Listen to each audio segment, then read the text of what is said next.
വാഴ്ത്തപ്പെട്ട an Catherine എമറിച്ച് തന്റെ ദർശനത്തിൽ കണ്ട ക്രിസ്തുവിന്റെ പീഡാനുഭവ രംഗങ്ങൾ. ഭാഗം 1. പെസഹ ദിനത്തിലെ പ്രഭാതം. അപ്പസ്തോലന്മാർ ജെറുസലേമിൽ പെസഹായ്ക്ക് വേണ്ട ഒരുക്കങ്ങൾ ചെയ്തുകൊണ്ടിരുന്നു. ഈശോ ബഥാനിയയിലായിരുന്നു.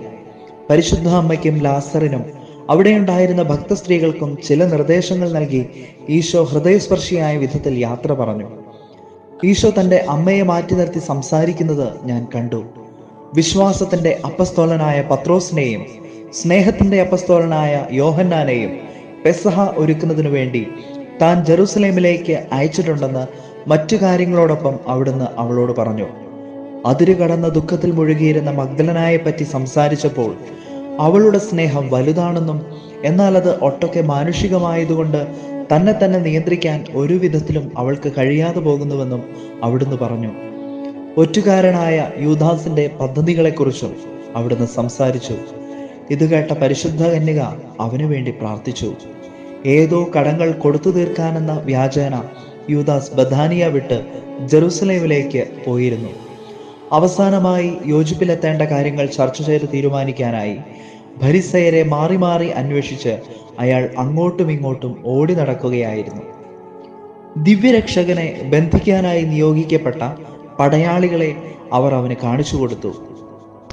തന്റെ അസാന്നിധ്യത്തിന് യോജിച്ച വിശദീകരണം നൽകത്തക്ക വിധത്തിലാണ് അയാൾ യാത്രകളെല്ലാം ക്രമീകരിച്ചത്. അവന്റെ എല്ലാ ദുഷ്ട പദ്ധതികളും ചിന്തകളും ഞാൻ കണ്ടു. പ്രകൃതിയ പ്രവർത്തനനിരതനും മറ്റുള്ളവരെ സഹായിക്കാൻ സന്നദ്ധനുമായിരുന്നു അവൻ. എന്നാൽ അനിയന്ത്രിതമായ അവന്റെ ആർത്തിയും അതിമോഹവും അസൂയയും അവന്റെ ഈ സദ്ഗുണങ്ങളെ ഞെരുക്കിക്കളഞ്ഞു. കർത്താവിന്റെ അസാന്നിധ്യത്തിൽ അവൻ രോഗികളെ സുഖപ്പെടുത്തുകയും അത്ഭുതങ്ങൾ പ്രവർത്തിക്കുകയും വരെ ചെയ്തിരുന്നു. സംഭവിക്കാൻ പോകുന്നത് നമ്മുടെ കർത്താവ് പരിശുദ്ധ അമ്മയോട് പറഞ്ഞപ്പോൾ അവിടുത്തോടൊപ്പം മരിക്കാൻ തന്നെയും അനുവദിക്കണമെന്ന ഹൃദയസ്പർശിയായ വാക്കുകളിൽ അവൾ യാചിച്ചു. എന്നാൽ ദുഃഖത്തിൽ മറ്റു സ്ത്രീകളെക്കാൾ അവൾ സംയമനം പാലിക്കണമെന്നും താൻ ഉയിർത്തെഴുന്നേൽക്കുമെന്നും അവിടുന്ന് അവളോട് പറഞ്ഞു. കൃത്യം ഏത് സ്ഥലത്ത് വെച്ച് താൻ അവൾക്ക് പ്രത്യക്ഷപ്പെടുമെന്ന് വെളിപ്പെടുത്തുകയും ചെയ്തു. അവൾ അധികം വിലപിച്ചില്ല, പക്ഷേ ദുഃഖം വർണ്ണനാതീതമായിരുന്നു. ഏകാഗ്രമായ അവളുടെ നോട്ടത്തിൽ ആദരവും ദയവും ഉണർത്തുന്ന എന്തോ ഒന്ന് പ്രതിഫലിച്ചു. തന്നോട് കാണിച്ച എല്ലാ സ്നേഹത്തിനും സ്നേഹമുള്ള ഒരു പുത്രൻ എന്ന നിലയിൽ നന്ദി പറഞ്ഞുകൊണ്ട് നമ്മുടെ ദിവ്യനാഥൻ അവളെ മാറോടണച്ചു.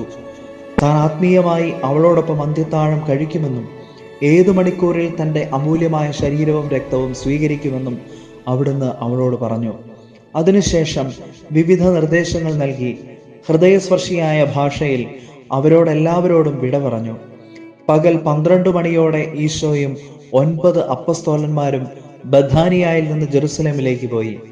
ശിഷ്യരിൽ 7 പേർ അവരെ അനുഗമിച്ചു.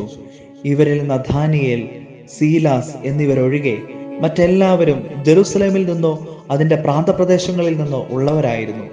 യോഹന്നാൻ, മർക്കോസ് എന്നിവരും തലേ വ്യാഴാഴ്ച യേശു പ്രസംഗിച്ചുകൊണ്ടിരിക്കെ ദൈവാലയ ഭണ്ഡാരത്തിൽ ചെറിയ നാണയത്തൊട്ടുകൾ നേർച്ചയിട്ട ദരിദ്ര വിധവയുടെ മകനും ഇവരുടെ കൂട്ടത്തിൽപ്പെടും.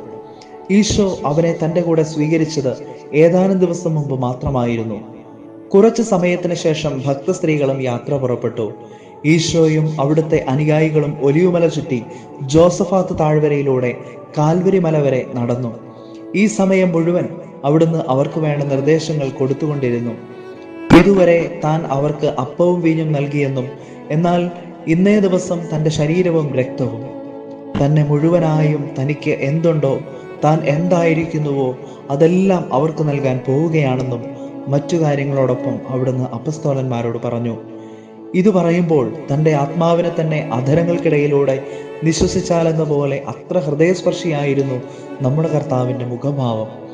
മനുഷ്യന് തന്നെ തന്നെ നൽകാൻ പോകുന്ന ആ നിമിഷത്തെ ഓർത്ത് സ്നേഹം കൊണ്ടും ആഗ്രഹം കൊണ്ടും അവിടുന്ന് പരിക്ഷീണിതനാകുന്നത് പോലെ തോന്നി.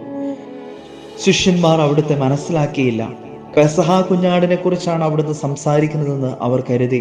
ബഥാനിയയിലും ജെറുസലേമിലേക്കുള്ള വഴിയിൽ വെച്ചും അവിടുന്ന് പറഞ്ഞ വാക്കുകൾ പ്രകടമായ സ്നേഹവും വിധേയത്വവും വേണ്ട വിധം വിവരിക്കുവാൻ വാക്കുകൾക്ക് കഴിയുകയില്ല. ജെറുസലേമിലേക്ക് നമ്മുടെ കർത്താവിനെ പിന്തുടർന്ന 7 ശിഷ്യന്മാർ അവിടുത്തോടൊപ്പം പോയില്ല.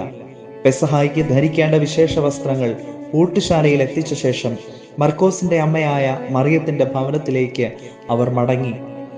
പത്രോസും യോഹന്നാനും കാസയുമായി വന്നപ്പോൾ ആഘോഷത്തിന് ധരിക്കേണ്ട വസ്ത്രങ്ങളെല്ലാം പൂമുഖത്ത് എത്തിക്കഴിഞ്ഞിരുന്നു. അവ കൊണ്ടുവന്ന ശിഷ്യരും കൂട്ടരും ഭിത്തിയിൽ അലങ്കാര തുണികൾ വിരിക്കുകയും വശങ്ങളിൽ മുകൾ ഭാഗത്തുണ്ടായിരുന്ന തുറന്ന സ്ഥലം വൃത്തിയാക്കുകയും 3 വിളക്കുകൾ ക്രമീകരിക്കുകയും ചെയ്തിരുന്നു.